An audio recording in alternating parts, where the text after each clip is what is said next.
We have to be careful what we're looking for when we're trying to find a suitable mate. Before we even do that, we need to take an assessment of ourselves, inside and out. Think about what we have to offer. Think about what we have to fix. Find out what your deal breakers are. Because once you've declared your intentions with a person and spent a whole lot of time with them, you can't just drop them like yesterday. Now, I got a message for the guys, and you're not going to like what I'm going to say. But you know what, fellas? I understand that you want somebody who's fine and built. I get that. But honey, you got to ask for a little bit more than that. You need something more than somebody who just looks good in pictures. First of all, in regards to that looking good in pictures, that stuff takes money. I don't wear a whole lot of makeup and jewelry myself, and I have a budget for health and beauty every single month. So can you imagine how much money and time that they spent to get put together like a model? When you know full and darn well they don't wake up in the morning looking like that. We talk about an hour to 2 hours just to put themselves together, and hundreds of dollars a month for the toiletries and for all of the cosmetics and everything that they need to maintain it. It costs money. So you need a little bit more than that. You listen to my audio about empty pretty packages. I hear a lot of men say they don't want it, but every time you see them with one, they've got it. There are a whole lot of them out there, and they're absolutely perfect. And like I said before in my previous audio, they might be able to do the gymnastics in the bedroom. But that comes at a price too, you know. They might not be able to offer you anything else. If you want to date pretty women back to back, just date, just date, just date. There's a difference between a date and a wife. That's the problem. A lot of people are taking people that are supposed to be just good for dates and trying to make husbands and wives out of them. These people are probably just good enough for a good date. That's it. They're not anything to take home and put a ring on. But you can't make the difference. And then when you realize you've gotten in too deep and you develop feelings for them, then you sit there and you try to change them. And some of these people, no matter what you say or what you do, they're not going to change. Matter of fact, it's going to make the situation even worse. Because then there's going to be the attitude problems. And a lot of those so-called pretty, gorgeous females that you guys are looking for, they're going to want something in return for that extra effort. They ain't going to do much of anything else. And here you are, built an empire for yourself. Think about all those sleepless nights that you spent studying for exams, going to school so you can become this doctor, and how many times you had to eat cup of noodles so you could pay off your student loans, how many times you had to ride the subway back and forth all times of day and night, working, going to school, and then working a job, barely getting any sleep. So you forgot about all those prices that you had to pay in order for you to get where you've gotten. And you think about all the shit that you had to go through to get what you have, you'll think a little bit more carefully as to what you bring home. You think about that. I've never been one to go for anybody just because they look good. Because I grew up seeing a whole bunch of people that look good and worth a damn. So I learned early.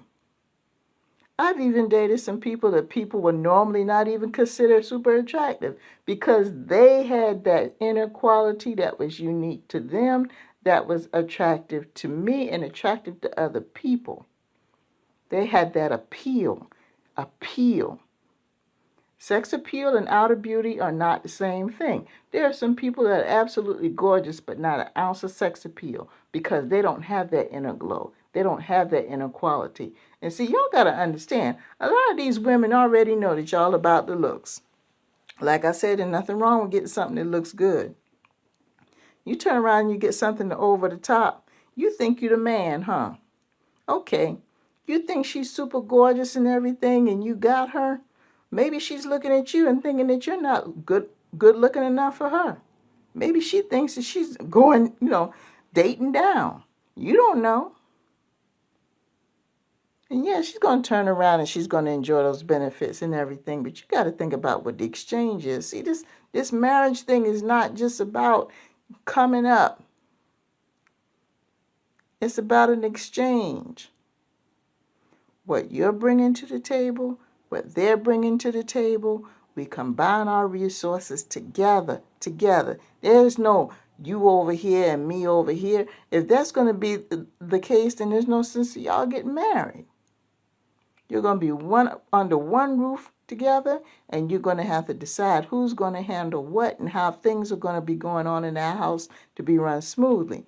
But you guys turn around and you get all this stuff partially because you are trying to attract super gorgeous women, and I don't have anything against them because there are some that are very intelligent, God-fearing, and everything else. There are some that are good like that. I'm talking about the bubbleheads. I'm talking about the gold diggers. I'm talking about the ones that are trying to come up because they never had nothing.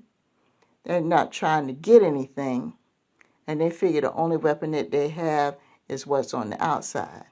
And plenty of times it works.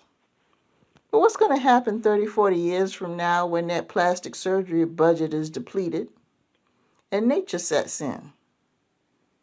What you going to do? Oh, you figure you would have learned to love them by that time?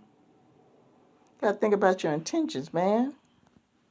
I remember back in the day, I used to hear the men in my family would sit around and talk about, some of the single guys would talk to the married guys would that's the single guys.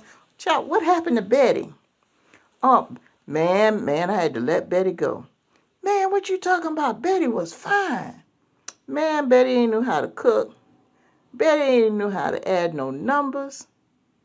Betty was calling me all the time, always nagging, didn't hardly want to give me no nookie. She ain't had nothing to offer me. Man, if I'm going to be with a woman, she got to have something going on. And that's the thing. You guys ain't looking for enough. I'm sorry, if I was, see, God knew what he was doing by not letting me be a man. Because I'd be hard. Because I know how women are. And there's no way in the world, knowing what I know about women, I'd be a hard ass. I would. Because I'm telling you right now, the game is real, fellas. The game is real. You think you got this game? Nah, there's game on both sides, boo-boo. I'm sorry. There's game on both sides. You talking about getting a wife. First of all, make sure you know how to spell it. And look up the definition of a wife and find out what a wife is supposed to be before you go around saying you want a wife. You want a steady girlfriend, you want a steady lay, that's a different story. That's not the same thing as having a wife. A baby mama is not the same as a wife. Hate to hurt anybody's feelings. It's just a woman who gave birth to your children. That's not your wife if you're not married. Now, if you're making plans for that, if you're looking to improve your situation, ladies, if you get involved with a man and your shit's not together, but you're working on improving your situation, that's a different scenario. I'm not talking to you. I'm not saying that you need to have everything. I'm talking about to the ones who are chasing the bag. That's who I'm talking to. And you guys are falling for it. There's nowhere in the world I'll sit there and be making a 6-figure, 7-figure income, and I'm going to have just be bringing all types of women in my house. Even if it's a paid escort, I don't care. You ain't coming up in my gated community, in my $1 million house, and sit in my $100,000 car, and use up my electricity, and eat my food, and lay in my bed, with my Egyptian sheets? No. You ain't gonna do that. I'm sorry. Be lucky if you don't have to go through a metal detector and security before you come up in my digs, because the first thing I'm going to think about when I'm looking at a wife, this is what you need to do, men, I'm going to tell you. When you think about getting a wife and you're trying to decide what kind of qualities you want, and you already have that decided, and you find someone that you think is the one, You think about all the heartache and all the pain and all the shit you went through to get what you got. And look at that woman, and you decide in your mind whether or not you think that woman's going to help you keep it. You think about that. Just saying.